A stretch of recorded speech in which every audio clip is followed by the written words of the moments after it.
The frontier retreat had been organized policy for 41 years. It had a name, an official one, printed on evacuation manifests and fuel allocation orders, Managed Withdrawal Doctrine Revision 9. Nobody who lived inside it called it that. They called it what it was: running.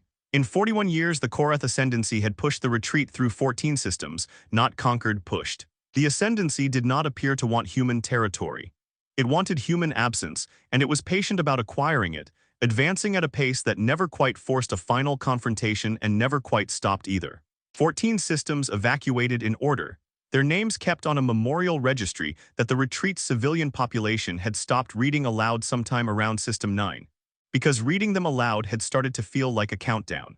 The retreat fleet, by the time this story begins, numbered 206 vessels, warships, evacuation transports, and a small fabrication yard that had itself been evacuated twice and rebuilt twice, because the doctrine required industry to keep pace with the civilians it served. Onboard population, 1.1 million people, the largest single concentration of humanity remaining outside the Sol systems the Ascendancy had not yet reached. Average age of the fleet's command staff, past 50. Most of the retreat's senior officers had started their careers defending systems that no longer existed on any current chart. Managed Withdrawal Doctrine had one stated objective, repeated in every briefing for 4 decades: preserve the population until a viable defense became possible. Nobody serving in the retreat fleet at the 41-year mark believed that viable defense was still the plan. They believed, without saying it in briefings, that the plan had quietly become preserve the population and stop there, because a viable defense had not been possible in a very long time, and there was no evidence it ever would be again. The doctrine's architects, back when it had architects rather than simply administrators inheriting a decision made before most of them held rank, had built it around a single assumption. That retreat bought time, and time eventually produced options. 14 systems later, the retreat fleet's engineers had produced better fabrication yards, better evacuation logistics, and marginally better point-defense screens. It had not produced anything resembling a path back to the systems it had already abandoned. And after enough years of that pattern repeating, most of the fleet's command staff had stopped describing the doctrine as a bridge to something else and started describing it, in the private language officers use among themselves, as a slow way of running out the same amount of time regardless of what was done with it. This is the story of the year that assumption stopped being true, and it does not begin with a battle. It begins with a ship coming home 12 years late from a mission that had been filed 11 years ago under the heading, Presumed Lost. 12 years before this story begins, the retreat fleet's command staff had authorized a single classified mission, codenamed Deep Current, built around a theory that most of the command staff considered a long shot worth taking specifically, because it costs so little to try. Long-range survey data, collected decades earlier and mostly ignored, suggested an inhabited system far beyond the retreat's current position, outside Ascendancy-contested space entirely, in a direction no human vessel had traveled in living memory. The mission's purpose was simple to state and difficult to attempt: find out if anything out there could help before assuming nothing could. Captain Talia Marsh was given command of the Deep Current mission because her service record showed exactly the combination the mission required, and almost nobody else had extended long-range reconnaissance experience, and no immediate family remaining in the retreat fleet's civilian population. A detail the mission's planners had noted without ever saying allowed what it meant for a mission with no guaranteed return. Marsh's ship, the light cruiser Halyard, departed the retreat fleet with a crew of 40 and enough supply reserve for a 6-year round trip. 3 years into the mission, its transponder signal stopped. Command staff waited the standard protocol interval, then 2 years beyond it, then filed the Deep Current mission under Presumed Lost, a designation that closed the file without requiring anyone to say the word destroyed, because nobody had evidence of that either. What the file did not record, because it was buried in a low-priority sensor log that took a technician 11 years to notice, was that a beacon signal matching the Halyard's registered frequency had pinged, faintly and at long, irregular intervals, 4 separate times over the following decade, always from the same general bearing, always too brief and too distant to triangulate with the equipment on hand, always dismissed each time. A sensor noise or an echo of the original transmission bouncing off something in deep space. Admiral Renata Osei, who had authorized the original Deep Current mission and never quite stopped tracking its bearing on a private log of her own, was the one who eventually cross-referenced all 4 pings and recognized, 11 years too late to have acted on any single one, that they were not noise. They were a heartbeat. Marsh, when she was eventually found, offered no account of the 8 years unaccounted for beyond a single line entered into her own ship's log, which Osai would read many times afterward. Instrument casualties, extended repair, continued mission. She had not sent word in 8 years because, for most of that time, she had not had the equipment left to send one. Osai read the halyard's arrival file the same way she had read the original deep current authorization 12 years earlier, twice through, slowly, the second time with a stylus in hand marking questions she did not yet have answers to. The gaps in the log were not evasive so much as sparse. The record-keeping of someone who had learned, over 8 years without reliable resupply, to conserve everything including words. A ship's log was supposed to account for its crew's decisions in enough detail that a review board could reconstruct them later. Marsh's account of 8 years fit on 4 pages, and Osai suspected, reading it, that the 4 pages represented a considerable act of restraint rather than a lack of material. She was carrying, in a coat pocket she did not open in front of anyone at first, a small brass compass, a family object with no navigational function whatsoever in deep space, carried the way people carry things that stopped being useful a long time ago and became something else instead. The retreat fleet maintained a standing council of coordination, human command staff, civilian representatives, and a small delegation from the Varen Conquered, a distant alliance that had offered logistics support to the retreat decades earlier, and had, in the years since, developed the specific kind of settled opinion that comes from watching someone struggle for a very long time, without ever quite failing or quite succeeding. The Council's senior Varen delegate was Ambassador Doran Kell, a species whose long institutional memory made him, by the retreat fleet's own admission, the most experienced authority on protracted withdrawal anywhere in local space. Kell was not hostile to the retreat. He had simply run the numbers repeatedly over 4 decades and arrived at the same figure every time. He had, by his own account given later, delivered some version of this same projection to 7 different human command staffs across the retreat's 41 years, and each time the number had been slightly worse than the time before, in the patient, incremental way that made it easy for any single briefing to feel survivable, even as the pattern across all of them did not. The question came in a coordination session convened to review fuel allocation for the fleet's next scheduled withdrawal. The 15th system, already selected, already being prepared for evacuation in the doctrine's usual sequence. Kell asked it in the tone that certain long-tenured diplomats use when they have run an analysis so many times that the question itself has become a formality. Your 15-year projection, Kell said. How many more systems does managed withdrawal actually have? The room did the specific thing that rooms do when an uncomfortable number is about to be confirmed, rather than debated.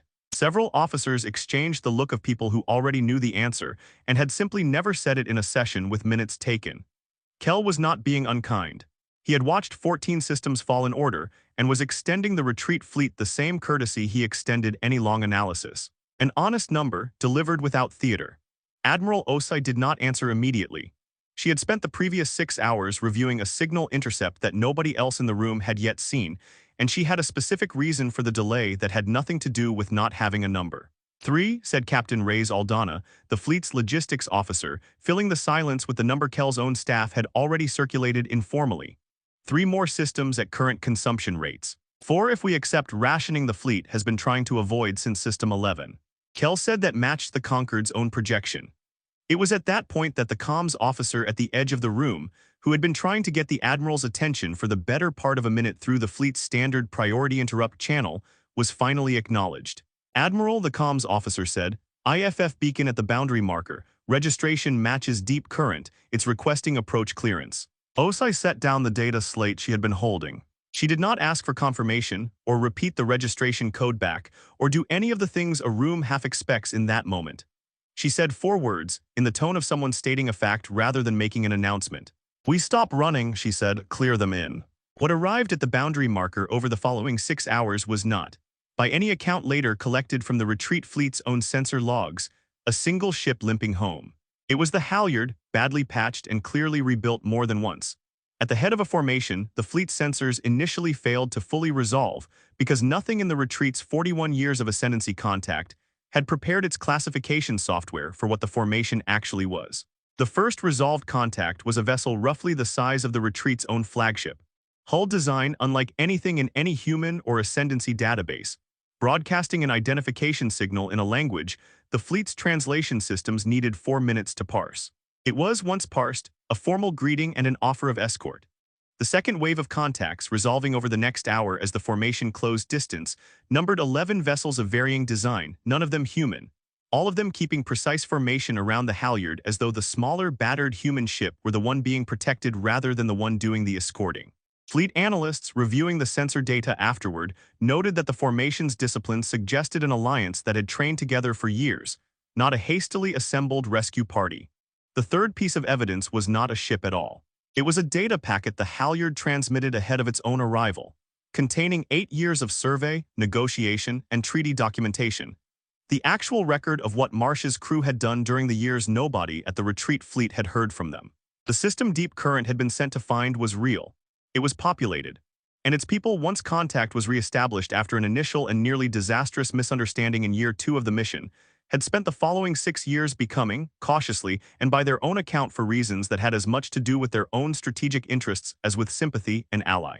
The fourth piece of evidence unfolded over the following weeks, as the Allied formations engineers began, without being asked twice, integrating their sensor and targeting data into the retreat fleet's own defense network.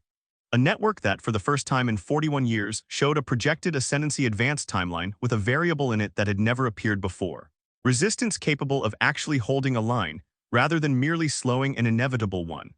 The fifth piece of evidence was Ambassador Kell's own revised 15-year projection, delivered to the Council 11 days after the halyard's arrival, in the same flat analytical tone he had used to deliver the original one.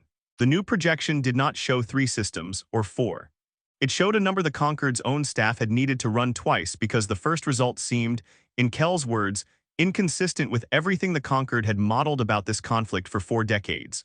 By the time the Council reconvened to review it, nobody in the room was smiling the way rooms had stopped smiling 14 systems ago. They were doing something closer to recalculating, the specific expression of people updating a number they had privately treated as fixed for a very long time. The sixth piece of evidence, which arrived without any ceremony roughly 3 weeks after the halyard's return, was the fleet's own civilian population registry, updated for the first time in 41 years with a category it had never before needed. Return applications. Families who had spent decades treating the memorial registry of 14 abandoned systems as a closed matter began, quietly and in numbers the civilian administration had not planned for, submitting requests to be included in whatever came next. Not evacuation forms this time, but the opposite, a formal record of people asking to go back towards something rather than away from it. The administrative staff processing the requests had no established procedure for them. They improvised one over a single weekend because improvising it turned out to be the easier problem to solve. Ambassador Kell found Admiral Osai 2 days later in the observation section overlooking the Allied formation now holding station alongside the retreat fleet. The 15-year projection, Kell said, it no longer terminates. It was an honest projection, Osai said, based on the information available at the time. Kell did not ask why she had waited to act on 4 separate beacon pings before the 5th confirmed what she had apparently suspected for over a year. Osai did not offer an explanation for that either. She had spent a considerable portion of the previous decade filing 4 inconclusive pings under sensor noise precisely because acting on unconfirmed hope in a fleet that had survived this long by not doing that would have been its own kind of failure. She had waited because waiting until the 5th ping resolved into an actual identification code was the only version of hope the retreat fleet's doctrine had ever been able to afford. You could have told the Council sooner, Kell said. Even as speculation. Speculation costs a fleet fuel it doesn't have, Osai said. I've spent 41 years learning not to spend fuel on speculation. I wasn't going to start on the day it might have mattered most. Kell considered that, in the specific stillness of a diplomat filing away a data point he had not previously had. It was, in a way that he did not say aloud but noted for the revised projection he would eventually file, exactly the kind of decision his own analysis had never modeled. A species that had learned, out of necessity, not to hope prematurely, and had turned that restraint into the very discipline that let the hope, once confirmed, actually mean something. It was Captain Marsh, standing a short distance away at the same viewport, who spoke next, mostly to herself, turning the small brass compass over once in her hand before returning it to her coat pocket. The same pocket it had ridden in for 12 years, through a mission that had never once required it to actually point anywhere useful. It still doesn't work out here, she said. Never did. She did not explain further. She had a debrief to finish, and 8 years of documentation that still needed a great deal of translation before command could use any of it properly. She turned from the viewport and walked back toward the halyard's berth without waiting to see whether anyone had heard her. Admiral opened the fleet's standing operations log that evening, in an office that had processed 41 years of withdrawal orders and had never once in that time needed to record anything else. Under the field marked Current Directive, she considered several longer phrases, discarded each of them and wrote 3 words.